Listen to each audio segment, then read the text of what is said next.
Un simple appel a-t-il vraiment suffi à faire vaciller tout un continent? En quelques heures, Kampala est devenu l'épicentre d'une crise qui dépasse largement les frontières de l'Ouganda. Elle secoue l'ordre international tout entier, rappelant à la fois la fragilité des équilibres régionaux et la brutalité des rivalités mondiales. Imaginez la scène, il est à peine midi à Kampala. La cité, animée comme à son habitude par le tumulte des marchés et les klaxons des boda-boda, bascule soudain dans une atmosphère d'urgence. Des rumeurs courent d'abord à voix basse, puis éclatent sur les réseaux sociaux. Le fils du président Museveni, le général Muhoozi Kainerugaba, serait sur le point d'être arrêté.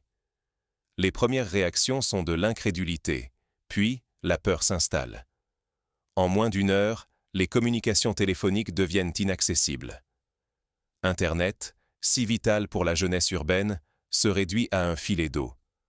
Dans les rues, des unités spéciales, casques vissés sur la tête, fusils en bandoulière, érigent des checkpoints à chaque carrefour. Ce n'est pas la première fois que Kampala connaît des tensions. Mais cette fois, tout est différent. Les regards se tournent vers l'étranger. En 1979, l'invasion tanzanienne qui renversa Idi Amin avait déjà montré que le sort de l'Ouganda pouvait soudain devenir une affaire internationale. Aujourd'hui, la crise prend la même ampleur, mais les acteurs ont changé. L'incendie ne s'arrête pas aux frontières.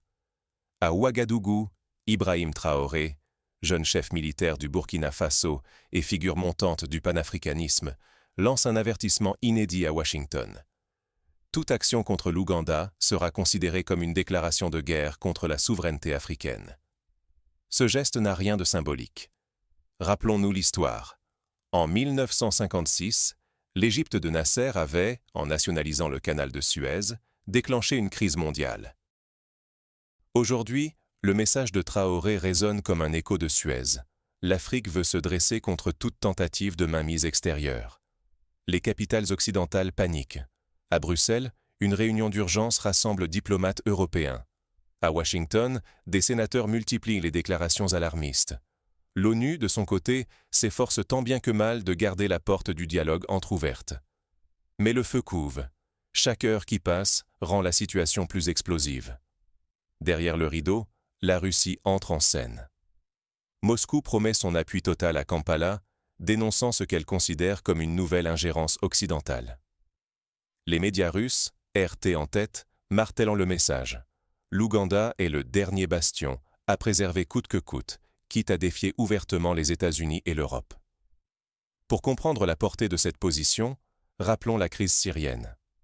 En 2015, la Russie avait déjà surpris le monde en volant au secours du régime de Bachar el-Assad, reconfigurant brutalement le rapport de force au Moyen-Orient. Aujourd'hui, la promesse de Moscou inquiète. Va-t-on vers un remake africain de la Syrie? La riposte occidentale ne se fait pas attendre. Washington brandit la menace de sanctions. L'Union européenne condamne publiquement la répression. Des voix s'élèvent pour réclamer la suspension de l'aide financière et militaire à l'Ouganda.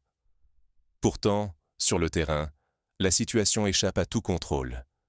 Des témoignages affluent, des journalistes sont arrêtés, des opposants réduits au silence, des ONG se voient interdire l'accès à certaines zones. Pour les habitants de Kampala, la peur s'infiltre dans chaque geste du quotidien. Les files s'allongent devant les stations-service, chacun redoutant la pénurie. Les marchés s'animent de rumeurs. Le président tiendra-t-il? Son fils va-t-il fuir? Un moment de vérité s'impose. Chaque puissance abat ses cartes, exposant les failles béantes des mécanismes internationaux. Derrière la bataille de Kampala, une question cruciale. Qui décidera réellement de l'avenir de l'Afrique? Quels intérêts l'emporteront et à quel prix pour la souveraineté du continent? Pour mieux saisir la gravité de cette crise, rappelons l'histoire.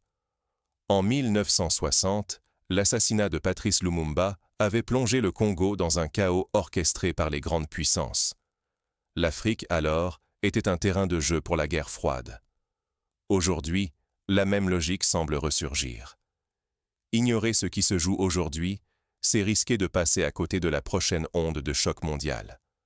Car au-delà d'une rivalité familiale, c'est l'avenir, la stabilité et la prospérité de l'Afrique entière qui bascule sous nos yeux. Mais comment en est-on arrivé là, et pourquoi l'affaire Muhoozi a-t-elle mis le feu aux poudres aussi vite? Pour comprendre, il faut remonter au tout premier signal d'alerte, là où tout a commencé. Qui est vraiment Yoweri Museveni? Pourquoi la figure de son fils Muhoozi Kainerugaba concentre-t-elle aujourd'hui autant de tensions? Pour saisir l'ampleur de la crise actuelle, il faut comprendre la genèse d'un régime forgé dans la violence, la défiance et l'exercice solitaire du pouvoir. Depuis près de 40 années, Museveni domine l'Ouganda. Arrivé au pouvoir en 1986 après une guerre de guérilla acharnée, il était alors vu comme le libérateur d'un pays brisé par la dictature. Mais très vite, la stabilité promise s'est payée au prix fort. Musellement de l'opposition, centralisation extrême, contrôle implacable de l'État. Rappelons que Museveni avait initialement promis de ne rester que quelques années au pouvoir, histoire d'organiser une transition démocratique. Mais, à l'image de nombreux leaders post-indépendance comme Robert Mugabe au Zimbabwe ou Paul Biya au Cameroun, il s'est accroché à son fauteuil, modifiant la Constitution plusieurs fois pour supprimer la limite d'âge et de mandat présidentiel. Dans cette forteresse verrouillée, un nom s'impose inexorablement, Muhoozi, fils du président, chef des redoutables forces spéciales. Ces unités d'élite, directement rattachées à la présidence, assurent la sécurité du chef de l'État et orchestrent la répression contre toute contestation. Muhoozi n'est plus seulement le bras armé de son père. Il incarne l'héritier désigné, le symbole d'une continuité dynastique où famille, armée et État se confondent. Pour beaucoup d'Ougandais, la succession n'a rien d'un processus démocratique. Elle ressemble à une couronne transmise dans le secret, consolidant une lignée prête à écraser toute menace. Les exemples d'autres dynasties africaines abondent. Regardons le Gabon, où la famille Bongo a régné pendant plus de 50 ans. Au Togo, les Gnassingbé contrôlent le pays depuis plus de 40 années également. L'Ouganda s'inscrit dans cette tradition, où la famille devient le pilier du pouvoir, souvent au détriment des aspirations populaires. La dynastie Museveni ne tolère aucune voix discordante. Les partis d'opposition sont marginalisés, leurs chefs emprisonnés ou poussés à l'exil. Les médias indépendants sont systématiquement bâillonnés. Le pouvoir s'appuie sur la répression, mais aussi sur la manipulation du récit national. Coupure d'Internet, intimidation des journalistes, campagne de propagande, tout est orchestré pour façonner une réalité contrôlée et étouffer la colère populaire. Un exemple frappant, lors des élections de 2021, la coupure totale d'Internet pendant plusieurs jours a permis au pouvoir d'agir à huis clos, limitant la capacité de l'opposition à mobiliser. Les militants de Bobi Wine, principal adversaire politique de Museveni, ont été arrêtés, torturés, parfois tués. Quiconque ose défier ce système affronte un appareil sécuritaire impitoyable, dont Muhoozi est le pivot. Il est à la fois stratège militaire et communicateur, utilisant les réseaux sociaux pour asseoir son influence, provoquer ses rivaux ou menacer les voisins, comme lors de sa fameuse menace d'envahir le Kenya. Ce n'est plus seulement une affaire de succession ou d'ambition familiale. C'est la mécanique profonde du pouvoir en Afrique de l'Est qui se révèle.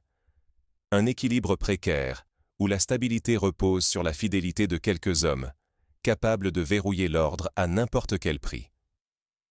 Regardons le Soudan du Sud, où un accord fragile entre Salva Kiir et Riek Machar a maintenu une paix toute relative, mais au prix d'innombrables compromis et d'une militarisation extrême de la vie politique.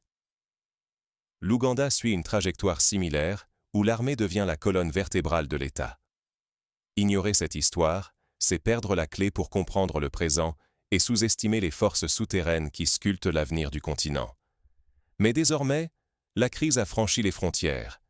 Elle envahit la scène internationale, où de nouveaux acteurs attisent la confrontation et font monter les enjeux à un niveau inédit. Au-delà du jeu interne, la tension ougandaise s'inscrit dans une lutte plus vaste, où chaque intervention internationale risque de bouleverser l'équilibre fragile de la région.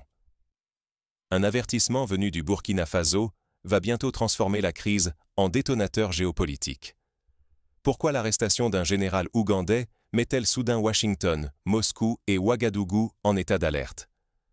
Parce que cette affaire n'est qu'un prétexte, En réalité, le vrai combat se joue pour le contrôle du futur de l'Afrique. En Ouganda, la menace d'un mandat d'arrêt révèle un affrontement féroce entre superpuissances, ambitions locales et une génération montante de leaders panafricanistes décidés à défendre leur souveraineté à tout prix. Ibrahim Traoré, jeune président burkinabé au discours tranchant, incarne ce panafricanisme assumé. Face aux pressions étrangères, il durcit le ton. Son avertissement lancé au Sénat américain n'est pas qu'un simple geste symbolique. Il force Washington à choisir, respecter la souveraineté africaine ou risquer les conséquences d'une nouvelle confrontation directe.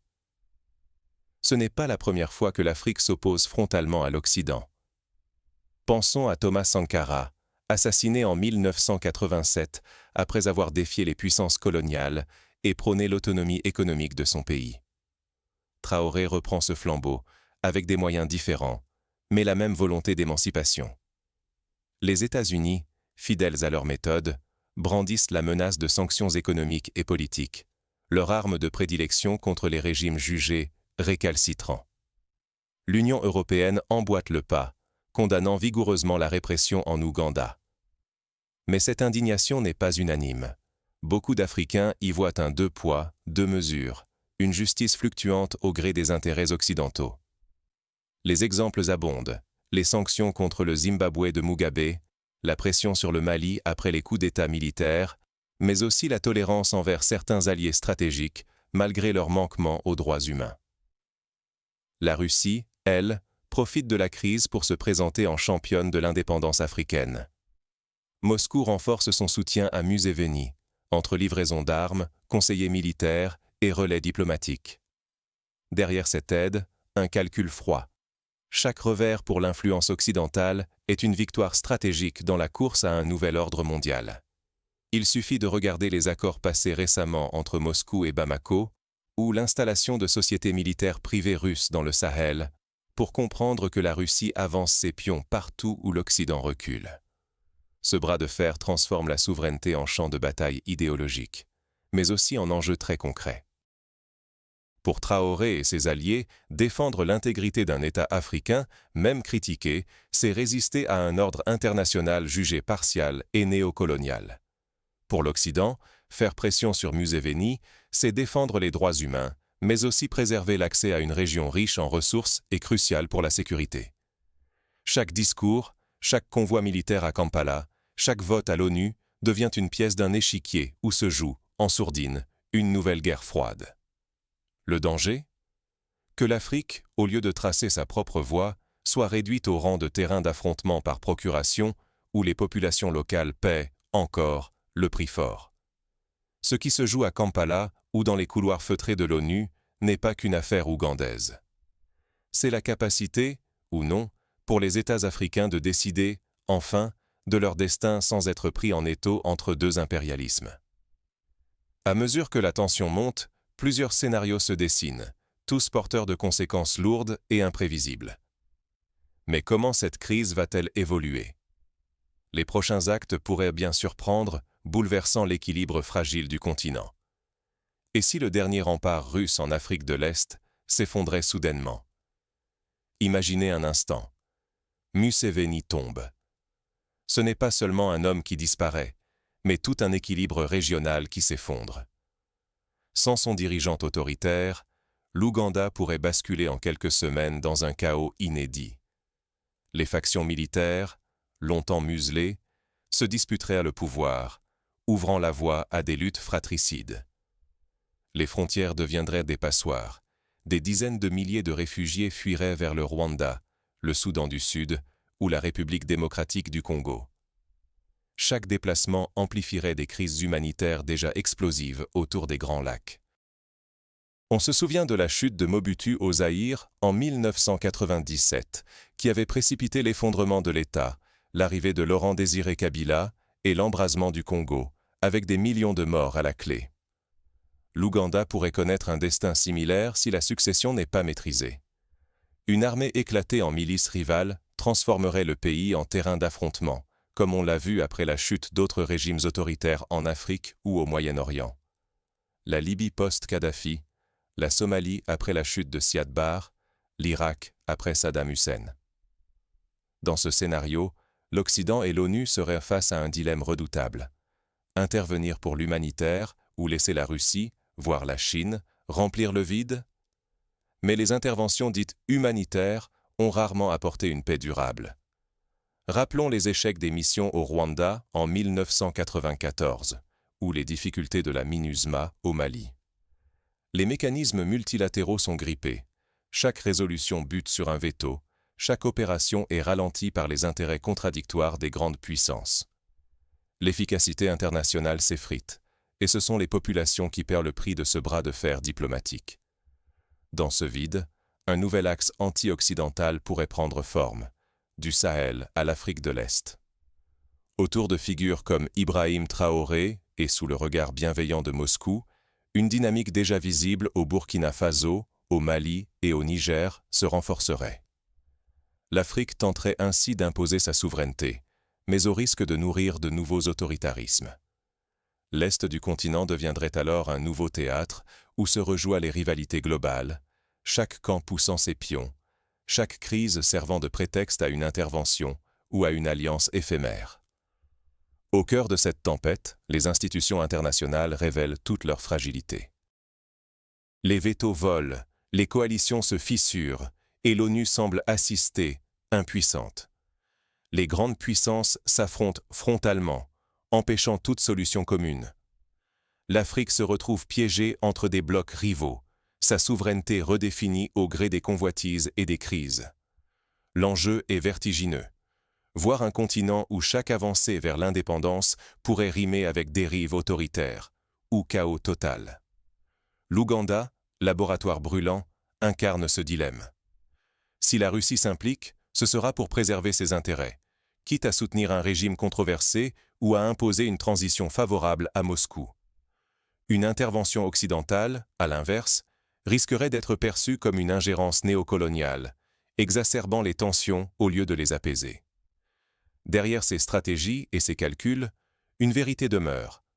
Ce sont les peuples ougandais, rwandais, congolais, sud-soudanais, des millions d'hommes, de femmes et d'enfants, qui endureront chaque conséquence, chaque échec diplomatique, chaque ambition cachée.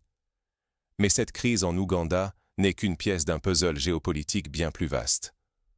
Pour comprendre ce qui se joue vraiment, il faut remonter à la racine des tensions et dévoiler les intérêts cachés de chaque acteur.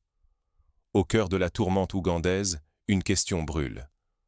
Où finit la véritable indépendance? Où commence la manipulation? Derrière l'étendard de la souveraineté africaine, certains dirigeants réclament une liberté totale. Mais ce mot sacré cache parfois une réalité plus sombre. N'est-il pas aussi un écran de fumée pour imposer le silence et légitimer l'autoritarisme? Regardons les dangers d'un panafricanisme dévoyé. Quand le rejet des ingérences étrangères devient prétexte à museler l'opposition, la démocratie en paie le prix fort.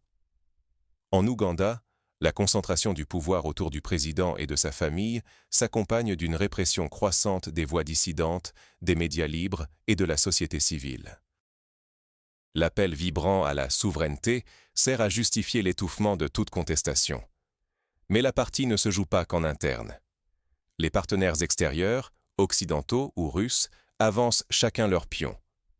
Les Occidentaux conditionnent leur aide à des réformes, mais leurs sanctions servent aussi à défendre leurs propres intérêts. Les Russes, eux, prônent la non-ingérence tout en multipliant les accords militaires et économiques. Ainsi, la souveraineté devient un terrain de marchandage où chaque camp impose ses conditions, et la liberté promise se transforme vite en dépendance déguisée. Dans ce tumulte, la société civile, les médias indépendants et les oppositions restent en première ligne. Ce sont eux qui défendent, au quotidien, une souveraineté authentique, celle du peuple, pas seulement celle des élites. Leur résistance face à la censure et à l'intimidation rappelle que l'avenir du continent se joue autant dans les rues et les esprits que dans les palais ou les chancelleries étrangères. La véritable souveraineté ne consiste pas seulement à fermer les frontières ou à rejeter toute influence étrangère. Elle exige de construire des institutions responsables, transparentes, prêtes à accepter la critique. Pour y parvenir, il existe des moyens concrets.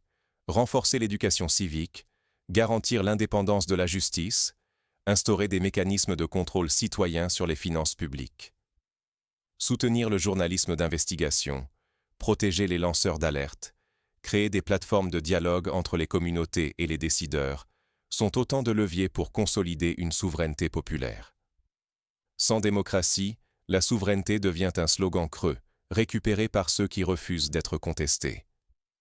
Mais incarnée par des institutions légitimes et une société engagée, elle forme un rempart solide contre l'autoritarisme comme contre les ingérences.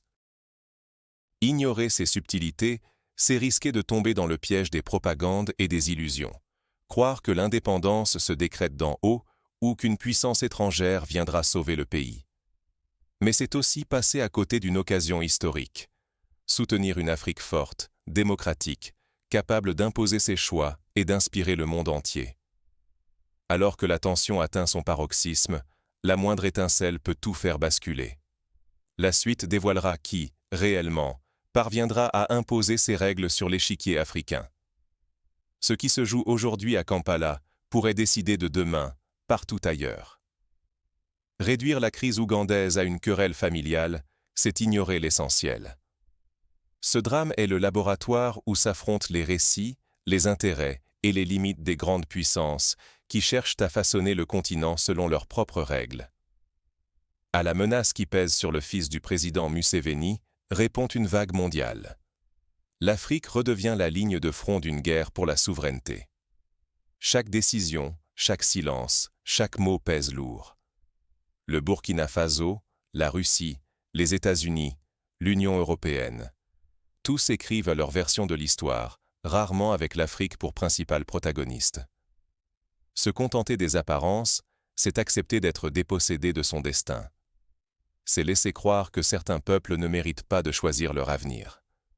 Mais fermer les yeux sur ces dynamiques, c'est risquer de perdre sa voix, son influence, ses chances pour des décennies à venir. Ce qui se joue à Kampala dépasse la crise locale. Les mécanismes internationaux montrent leurs failles, nos certitudes vacillent. La vraie question surgit. Qui, demain, tiendra les rênes de l'Afrique? Jusqu'où ira notre exigence de vérité, notre volonté d'interroger ce qui se trame loin de chez nous? De Paris à Dakar, de Montréal à Abidjan, les secousses de cette lutte pour la souveraineté franchiront toutes les frontières. À vous d'oser briser le filtre des récits dominants, de refuser la facilité des explications toutes faites. L'histoire africaine ne s'écrit plus dans le secret, mais dans nos débats, nos choix, notre capacité à penser librement. La question reste entière. Serons-nous simples spectateurs, ou deviendrons-nous enfin acteurs de ce basculement?